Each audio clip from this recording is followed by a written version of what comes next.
Hello and welcome to my review of Captain America the Winter Soldier.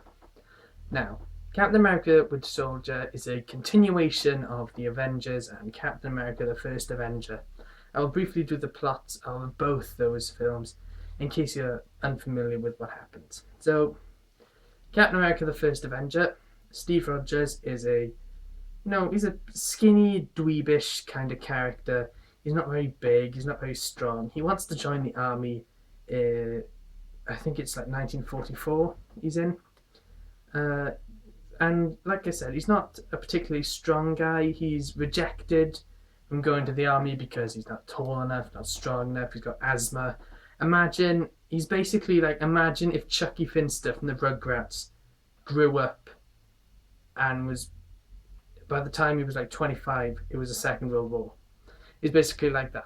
But anyway, some scientists decide that he is the ideal candidate for a super soldier serum that has been developed by a whole bunch of people. And they give him the serum and it becomes big, huge, buff Chris Hemsworth's like 6'5", and he is to be the hero of America. He's basically a walking piece of propaganda, and he's actually very effective. He fights the Red Skull, who is played by Hugo Weaving, his character, he's basically the leader of his own little group called Hydra, who believe that humanity's freedom is what stops it from progressing, and there needs to be order and control over everything. And good old Captain America, he's not having none of that. And that story sort of continues into this film. In this film, it follows Captain America trying to adjust to modern life because he was frozen in the ocean for a long time. I think he's like frozen for 60 years. And then they thawed him out. He came and he fought the Chitauri and Loki and the Avengers. And now he is in present day, and he's trying to adjust to modern life. Things are kind of weird for him. He has this little book of all these different things that he needs to try that he's missed out on. Like the Beatles are on there, Nirvana's on there, Thai food is on there, Marvin Gaye is on there, all these kind of things. And anyway, he's called in from S.H.I.E.L.D. because somebody, they don't know who, well, they know who, but they don't know why. Somebody is targeting various people inside S.H.I.E.L.D. Somebody tries to kill Nick Fury. He may or may not succeed. I will not spoil it for you. And they tried to target Captain America. And for all these things, Captain America eventually goes on the run and becomes a fugitive of S.H.I.E.L.D. So not only does he has this mysterious Winter Soldier character, who's this assassin coming after him, but he also has S.H.I.E.L.D. coming after him. And it's for him, the Black Widow, and our latest hero in the Marvel Universe, the Falcon, to find out what's going on and to uncover all sorts of political mysteries and plot twists, while also kicking a whole lot of ass at the same time. I mean, bloody hell, Captain America's like a machine at this stuff. Anyway, altogether, I think Captain America the Winter Soldier is a really strong entry into the Marvel Cinematic Universe. There's a lot to like about it, and this is definitely one of the more grounded films in the Marvel Cinematic Universe. But I'll explain that in due time. So let's start things off with our acting and our characters.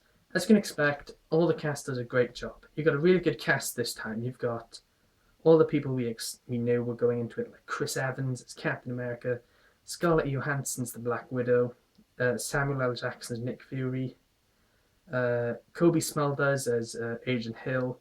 They're all those people from the other films are back in it. You've also got Robert Redford as Alexander Pierce, who is a sort of rich business tycoon guy who's working with S.H.I.E.L.D. to try and get the major sort of thing in this film, which I'll explain immediately, called Project Insight. I'll mention that in a minute now. But you've also got Anthony Mackie as the Falcon, and you've got Sebastian Stan as the Winter Soldier. All the cast does a great job in Captain America the Winter Soldier. So let's move on to probably the biggest, sort of most important element of this film, the story. Now, like I mentioned, this is one of the more grounded films in the Marvel Cinematic Universe. There's no gods or myths, there's no aliens, there's no big, powerful, evil supervillain to fight. It's very much a human character driven story. Our main villain, the Winter Soldier, he is a he sort of comes from the same sort of origins of Captain America, of being experimented on and turned into this big, strong, killing, fighting thing, this almost machine-like thing. And again, like I mentioned, the big thing that drives the story is something called Project Insight. Insight, not inside, just to clarify. And basically, what this is a big network of helicarriers in the sky, monitored with constant surveillance over the Earth, so they're able to find dangerous people before they're able to commit any further crime. Now, S.H.I.E.L.D. thinks this is all a great idea. This is good in theory, stop crime before it all happens, make the world a safer place. But Captain America disagrees. Captain America thinks that this is ruling people with fear, and you're not giving people the freedom that they deserve. And that's what Captain America is all about. He's a man of the people. He wants to see that whatever is best for humanity happens. If there's a threat, he faces it. And that is a really good character point for Captain America, is that he has no allegiances. His allegiance is to the people, not the S.H.I.E.L.D. He just works for S.H.I.E.L.D. S.H.I.E.L.D. is somebody that helps him along the way. He's got no sort of intricate political ideologies or anything like that. He is just a person that wants to do what is right. And Captain America thinks that constant surveillance over the world is not right. It is scaring people and is not what is best for the human populace. And depth like that, and sort of a story this intricate in what it stands for and what its ideas are, especially in something like the Marvel Cinematic Universe, you gotta give Anthony and Joe Russo, the directors, and the producers and the writers, a lot of credit, because that is something you wouldn't normally see in a film like this. And I think the reason that you've got to go this depth with Captain America is, and I'd hate to say this, Captain America isn't that super, if you get what I mean. He's good at fighting, he's strong, he's fast, he can run like 13 miles in half an hour. But again, fighting Iron Man, not a chance. Fighting Hulk, not a chance. Fighting Thor, not a chance. The Black Widow can give him a run for his money. So in order to make up for that, you need a much more grounded, much more in-depth story to it. If you look at something like Thor or Iron Man, who are these big, powerful characters, the stories to them are a lot simpler. With Captain America: The Winter Soldier, let's compare it to Thor for a moment. Captain America: The Winter Soldier has got plot twists, conspiracy theories, characters dying, characters coming back, all this kind of thing. It's a lot more intricate, and there's a lot more thinking to it.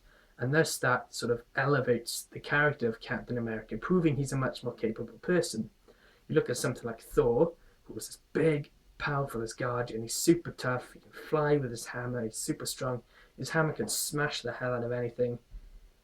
The story of his main film is he sort of misbehaves and is sent to Earth, and he has to become worthy again.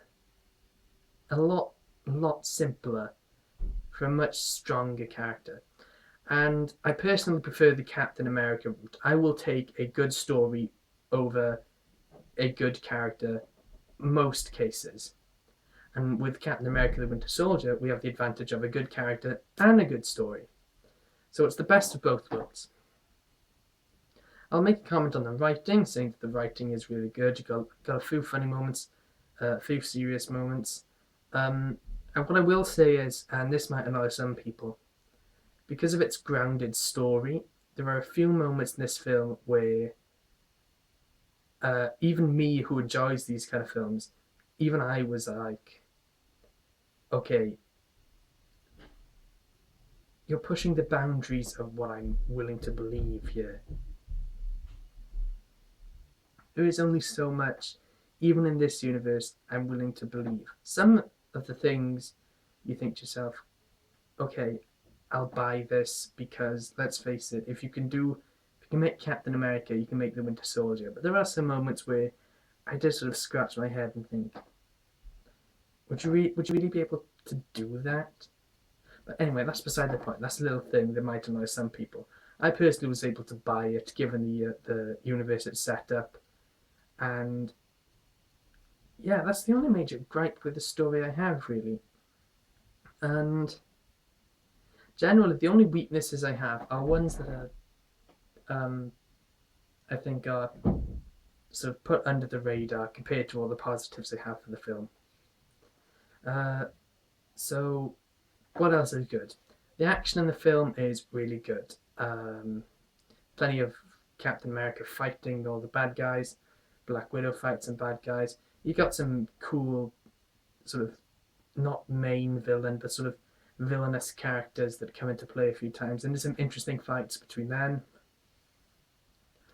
And yeah, this one thing that I like about this film, apparently their philosophy as far as special effects go in the film was if they could build it, they built it. So there are some moments where CGI is used. And here's another thing I'll say about the film.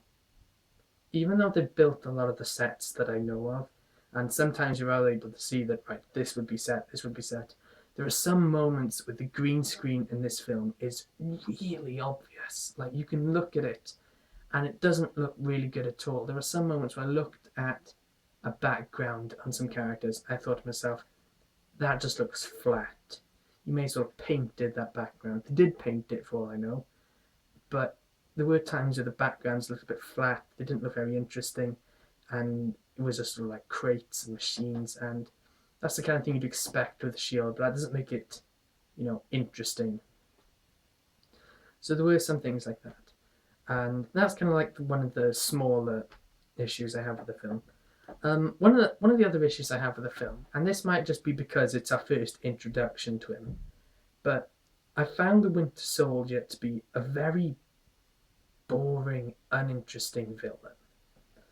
And again, it's probably because we haven't really had that much time to see him as the Winter Soldier. He does come up a few times in the film, but whenever he comes up, the only times we ever see him is he's either fighting someone or blowing something up or shooting at someone. Aside from the ending, which I won't spoil, but I think by the time the ending came around, my opinion of the Winter Soldier had already been set, and I was thinking to myself, okay, I can see the sort of what's going to happen here, and it's predictable. I know what it's going to be like. I still enjoy it, but because I see this coming and we haven't really seen anything from the Winter Soldier, I did find him quite a boring villain to have. And another thing that I'll say is that because you have this more grounded, more intricate story, the villain itself is quite simple, quite basic, and quite grounded in reality. And even though I like that, I like my villains to be a little bit more villainous. Like, in the way that Loki is a good villain because he is just this batshit crazy, power hungry guy who just wants to rule everything. And part of what makes Loki interesting is that you've got that depth and development to him as a character while also having these crazy motives. You get your depth and development to this villain in the film, but you also get a sort of not predictability to it, but kind of sort of you already have expectations for what you're going to get. I should mention, in fact, that the Winter Soldier is not the main villain. He is a pawn of what's going on. So, in summary, with good characters, good action, a really good story to it, and some good, some really interesting ideas to it that we can relate to in our modern time. Despite the fact that sometimes the green screen didn't look great, and I thought the Winter Soldier was a boring character, I give Captain America: The Winter Soldier 4 out of 5 stars. I definitely think that it's worth watching. So, thank you for watching my review. I hope you enjoyed it. Hope you found it informative. You may want to watch the first Captain America first, and if not, just try and get up to speed with what happened in it. Because otherwise, some of the things that happen in the film won't quite make sense. There is a certain moment that happens in the film that, unless you haven't seen the film, would come as quite a surprise to you, maybe. So it's worth watching Captain America first. So yeah, thank you for watching my review. Hope you enjoyed it, and goodbye.